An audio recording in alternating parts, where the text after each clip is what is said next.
এই জেলাটির খুব পাশেই আমাদের এই যাকে আমরা পালাতে বাধ্য করেছি সেই আপা কিন্তু আপনাদের সীমান্তের পাশেই রয়েছে।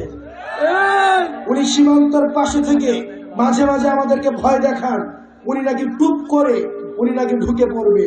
এই তিনটা নির্বাচনে কেউ ভোট দিতে পারে নাই, কেউ ভোট দিতে পারে নাই বললে ভুল হবে। ভোট যারা দিয়েছে তারা আবার 30-40টা করে দিয়েছে, আবার যারা দিতে পারে নাই তারা একটাও দিতে পারে নাই। এবং দিনের ভোট এই রাতে করার রূপকার হিসেবে খুনি শেখ হাসিনা ইতিহাসে সব সময় তার নাম লিপিবদ্ধ থাকবে। আমাদেরকে আওয়ামী লীগ কিনতে পারে নাই। আমরা ত্যাক্ত কণ্ঠে বলতে চাই, এই তরুণ প্রজন্মের সাথে আপনারা যারা বেঈমানি করবেন, আপনারা আমাদের আসনের লোভ দেখাবেন, আপনারা বলবেন আমরা মুখ আসন ছেড়ে দিব, পার্লামেন্টে একটা সিট দিয়ে আপনারা আমাদেরকে কিনতে পারবেন না।